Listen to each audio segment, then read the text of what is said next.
Hi, ni Ana Pud ko. Charot. Isa naman ni. So, mag-video-video tang karon kay wa tay lingaw.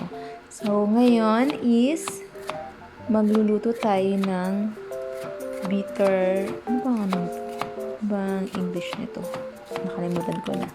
Basta yun na yun, bitter. Ampalaya yan, ampalaya. Pag sinasabing bitter, ampalaya na yan. So, guys, sabi nila, merong ampalaya na mapait, meron din daw hindi. Naniniwala ba kayo sa ganun? Kasi ako naniniwala. Charot.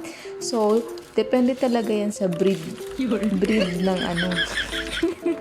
Breed ng ampalaya, guys. Meron talagang mapait, meron namang hindi.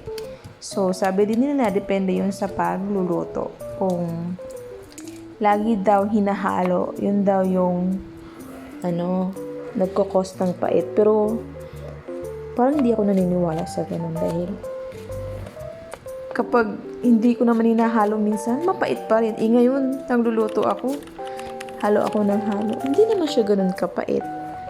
Yun, charot. So, depende talaga yan sa kung anong klaseng ampalaya yun, guys. Sabi nila kapag light yung kulay ng ampalaya, hindi daw yun ganun ka mapait.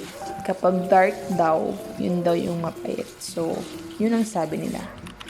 Hindi ko pa sure yun. Ano kaya yun?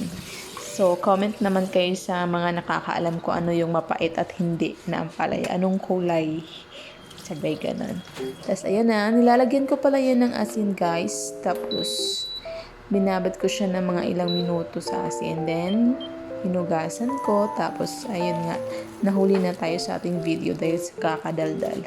Tapos habang dahil pagkatapos ko hugasan yun, binabad ko muna siya sa water. Tapos habang nakababad, ayun na, magpiprito tayo ng tuyo. Kasi parang masarap kumain ng tuyo ngayon dahil ayun na nga, nauumay na tayo sa kakakain ng karne. So magtuyo tayo ngayon at maggulay.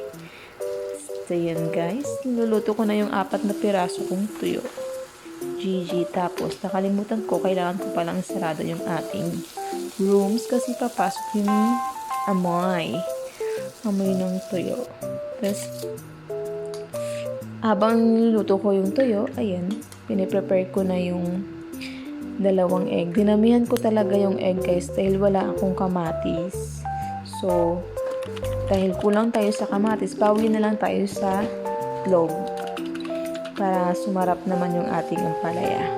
Tapos ayan, tapos na ako magluto ng tuyo. Hindi ko na hinuhugasan yung kawali kasi nga yung ganyang klaseng kawali kasi kapag mainit dapat hindi mo siya hinuhugasan. Tsaka non-stick naman siya.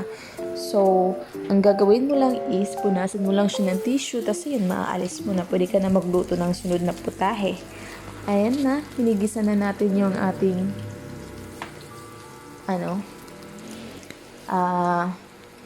sibuyas at saka garlic. Tapos, lagay na natin yung ating ampalaya. Tapos, ayan guys, diba? Medyo dark yung ampalaya, pero hindi naman siya ganun kamapait nung hinain ko. Hindi ko sure kung ibang ba yung basta hindi ko talaga makuha kung anong klaseng ampalaya ba dapat yung pipiliin para hindi ganun kapait.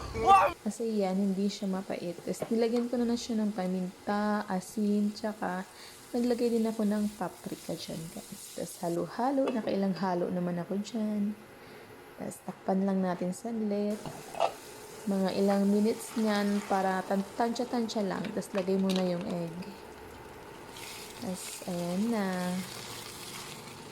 Tansya-tansya lang tayo. Good for 1 lang yan. Good for 1. Kasi mag-isa lang naman ako siya. Charot sa mag-isa. Tapos, ayan guys.